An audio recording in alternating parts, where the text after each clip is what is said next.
A Rádio Rio de Janeiro leva até você Mediunidade e Obsessão, um programa que se propõe tirar suas dúvidas sobre esses dois temas com base na doutrina espírita.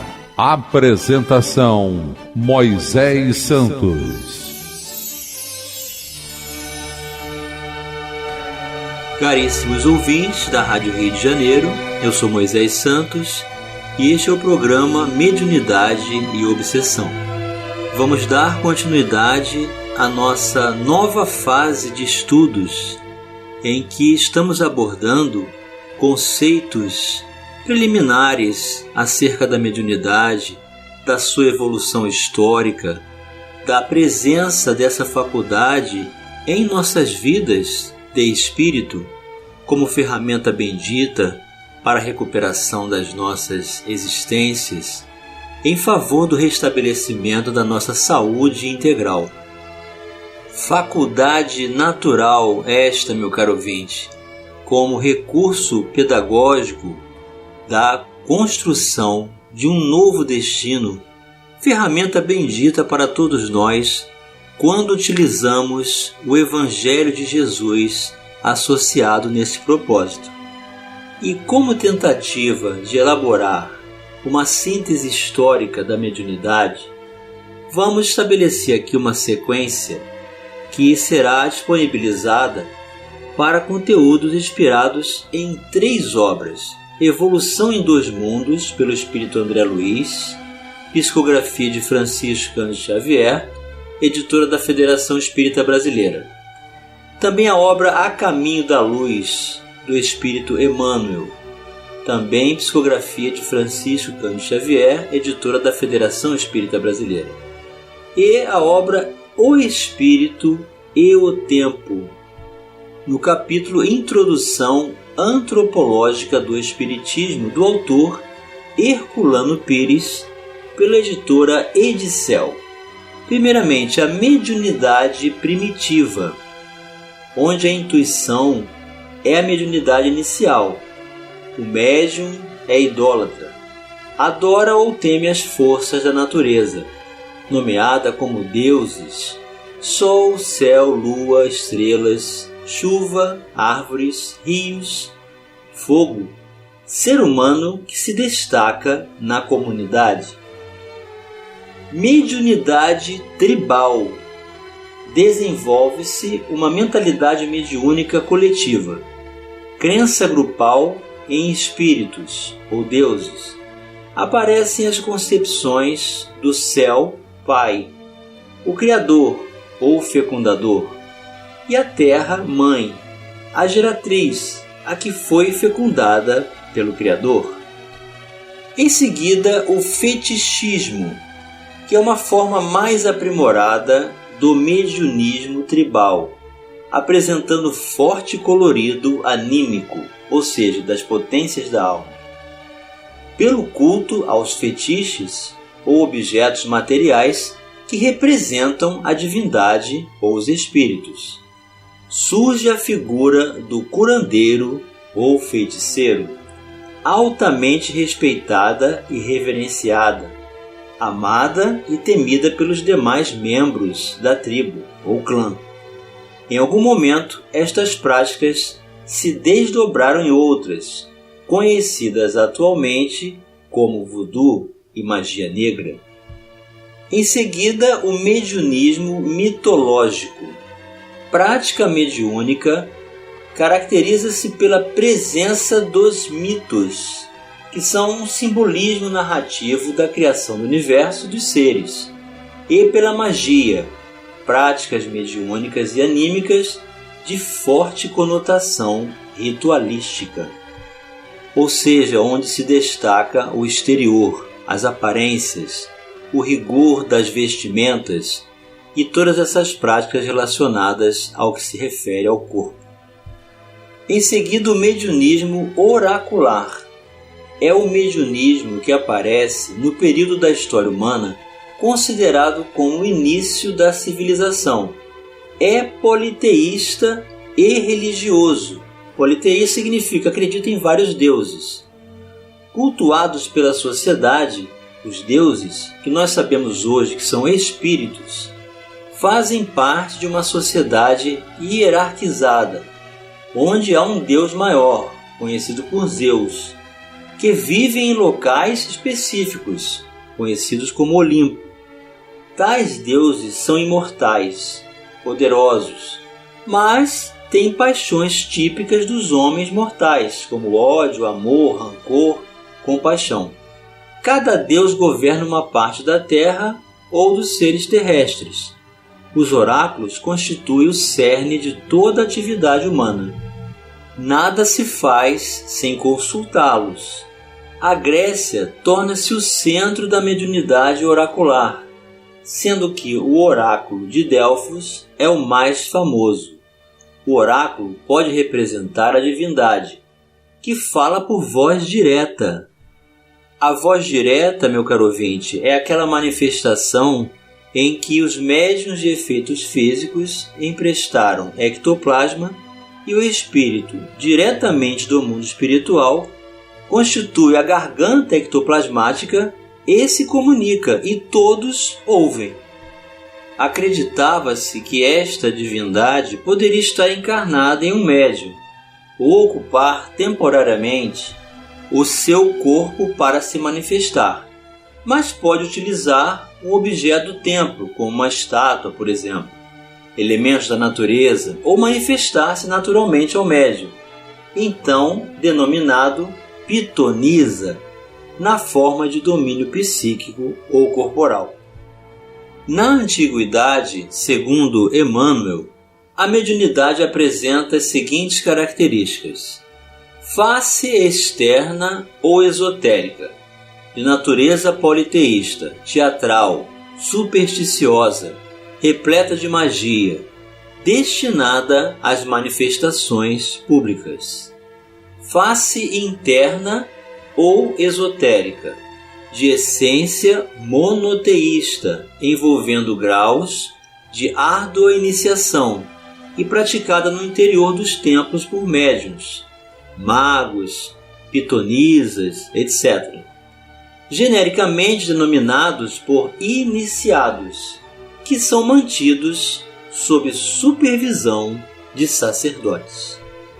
A prática mediúnica dos iniciados surgiu com mais ênfase, não só entre os gregos, mas também entre outros povos, tais quais os egípcios. A mediunidade de cura é especialmente relatada em O Livro dos Mortos, mas os fenômenos de emancipação da alma eram especialmente conhecidos e praticados.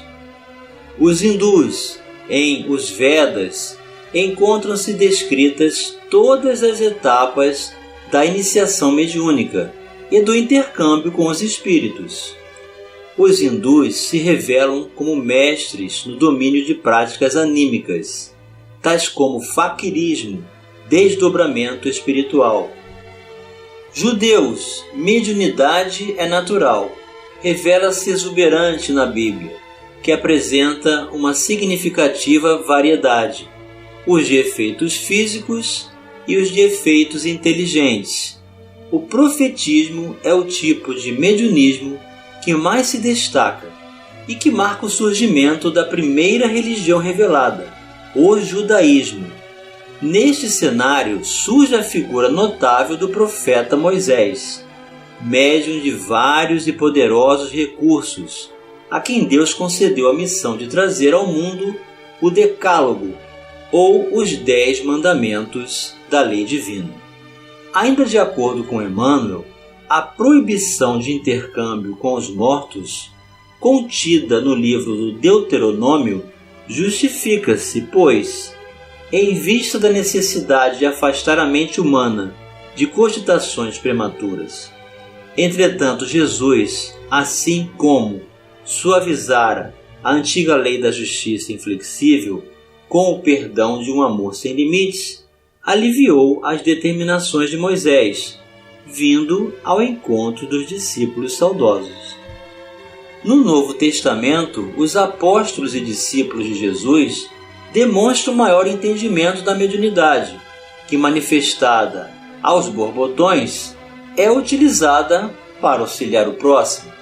Trata-se de uma guinada histórica excepcional, pois a partir daí, até o surgimento do Espiritismo, a mediunidade é considerada instrumento de melhoria espiritual, não de domínio de poder.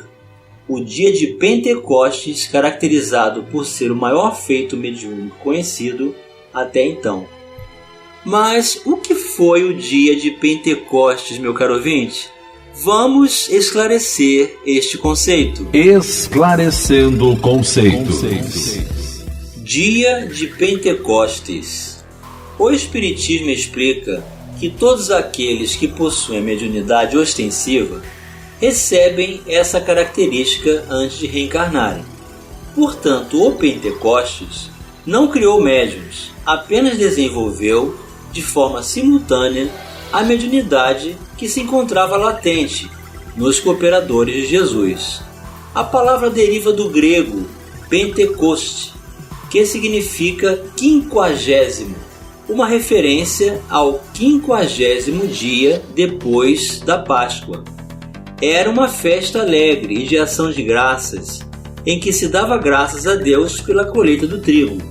Nesse dia todo trabalho era proibido. Nela se ofereciam as primícias do que fora semeado nos campos. No Antigo Testamento é chamado de festa da colheita, festa das primícias da colheita do trigo, festa das semanas, porque era celebrado 7 semanas depois da festa dos ázimos.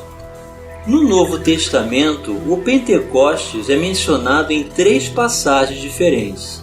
A primeira, depois da morte de Jesus, se refere às línguas de fogo que desceram sobre a comunidade cristã em Jerusalém, enchendo-os do Espírito Santo. Já aprendemos, não é, meu caro ouvinte, que o Espírito Santo é um conjunto de espíritos superiores, e eles saíram a pregar em diversos idiomas, sendo por todos entendidos. Na oportunidade, Pedro recorda a profecia de Joel acerca do derramamento do Espírito Santo sobre toda a carne. Todavia, onde a mediunidade atinge culminâncias é justamente no cristianismo nascituro. Toda a passagem do Mestre inesquecível entre os homens é um cântico de luz e amor, externando-lhe a condição de medianeiro da sabedoria divina. Vamos continuar dando esclarecimentos sobre a evolução histórica da mediunidade já no próximo bloco. Participe do programa Mediunidade e Obsessão enviando sua sugestão ou pergunta para o e-mail meo@radioriodejaneiro.am.br ou pelo WhatsApp 984867633 aos cuidados de Moisés Santos. A Rádio Rio de Janeiro está apresentando Mediunidade e Obsessão. Apresentação Moisés Santos. Caríssimos ouvintes da Rádio Rio de Janeiro, voltamos agora para o segundo bloco do nosso programa de hoje, em que estamos dando continuidade ao módulo 1 da apostila Mediunidade e Prática da Federação Espírita Brasileira. Em seu módulo 1, Fundamentos ao Estudo da Mediunidade, quando elucidávamos sobre o dia de Pentecostes, que pode ser verificado no Novo Testamento em Atos dos Apóstolos, capítulo 2, versículos 1 a 13, quando os apóstolos que se mantiveram leais ao Cristo converteram-se em médiuns notáveis nesse dia, e quando, associadas às suas forças, por se acharem todos reunidos, os emissários espirituais do Senhor, através deles, produziram fenômenos físicos em grande cópia, como sinais luminosos e vozes diretas, inclusive fatos de psicofonia e xenoglossia. Xenoglossia, meu caro ouvinte, é a mediunidade em que o médium fala numa língua diferente da sua nacionalidade, para atender a condição de entendimento daqueles que estavam na condição de estrangeiros nesse dia de festa, nesse tabernáculo, em que os ensinamentos do Evangelho foram ditados em várias línguas, simultaneamente, para os israelitas de procedências diversas. Desde então, os eventos mediúnicos para eles se tornaram habituais, ou seja, a mediunidade foi trazida para toda a carne. Em seguida, mais tarde, na Idade Média, a mediunidade é perseguida pela ignorância e fanatismo, e os médiuns são submetidos a suplícios atrozes, em geral, condenados a morrer queimados nas fogueiras, pois as decisões inquisitoriais consideravam as manifestações dos espíritos ação de forças diabólicas. Então, meu caro ouvinte, as chamadas bruxas, na verdade, eram médiuns. O martírio a que inúmeros médiuns foram submetidos, principalmente por efeito da ignorância, prossegue ainda nos primeiros dias do Espiritismo, quando estiveram sujeitos a toda sorte de experiências, sendo muitas vezes denominados charlatões, embusteiros, mistificadores ou desequilibrados mentais.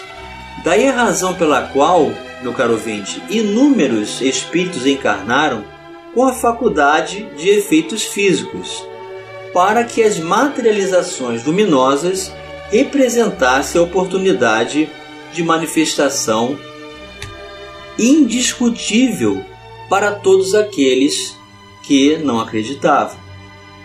Por desinformação, ainda hoje percebe-se que em certas comunidades religiosas fechadas, os médiuns são considerados entidades diabólicas ou que mantêm relações com o demônio. A história registra o Auto de Fé em Barcelona, no qual 300 volumes de brochuras espíritas foram queimadas por ordem do bispo da província, em 9 de outubro de 1861, na tentativa infrutífera de destruir a nova doutrina que surgia, cuja origem e natureza ainda não eram compreendidas. Contudo, podemos afirmar sem medo de errar, são chegados os tempos em que todas as coisas devem ser restabelecidas no seu verdadeiro sentido, conforme esclarece o Espírito de Verdade no prefácio de O Evangelho segundo o Espiritismo. Leon Denis lembra a propósito que os adversários do Espiritismo ainda continuarão a difamá-lo por muito tempo, mas os médiuns definidos, operários do plano divino, rasgaram o sulco e nele depositaram a semente de onde se há de erguer a seara do futuro. E Kardec ensina por sua vez. Como intérpretes do ensino dos espíritos, os médiuns devem desempenhar importante papel na transformação moral que se opera. Os serviços que podem prestar guardam proporção com a boa diretriz que imprimam as suas faculdades, porque os que se enveredaram por mau caminho são mais nocivos do que úteis à causa do Espiritismo. Então, meu caro ouvinte, são inúmeras as tentativas dos adversários do Espiritismo para impedir que o mesmo se estabeleça como recurso libertador de todo mal em nossas vidas, com o esclarecimento da notória condição da imortalidade da alma.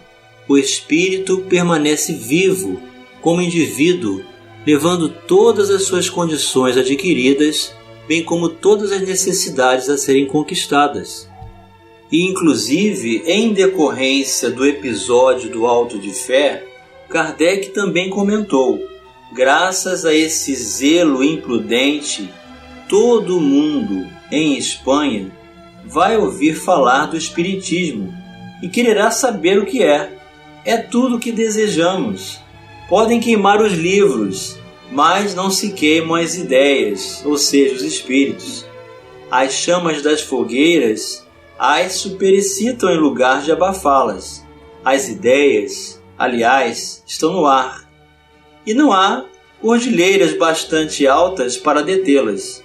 E quando uma ideia é grande e generosa, ela encontra milhares de peitos prontos para aspirá-la. Então é exatamente assim, meu caro ouvinte. Hoje nós temos toda a disponibilidade de atuar como médiuns em uma sociedade que se apresenta com a democracia religiosa, onde podemos expressar nossas ideias, viver os nossos ideais. Então você, meu caro ouvinte, que sente a presença dos espíritos, que os enxerga ou os ouve, ou tem alguma sensação das suas presenças, procure uma casa espírita. Procure um núcleo em que haja segurança para o exercício do bem com essa faculdade, que é uma ferramenta de restabelecimento do trabalho do bem com Jesus. E então teremos restabelecidas as nossas condições de equilíbrio perante a própria consciência e a justiça divina. E chegou o momento, meu caro ouvinte, de você receber a mensagem ao seu coração. Mensagem ao coração. Do livro Parnaso de Além Túmulo, sob o título Oração, o espírito José Silvério Horta escreve: Pai nosso que estais nos céus, na luz dos sóis infinitos, Pai de todos os aflitos deste mundo de escarcéus.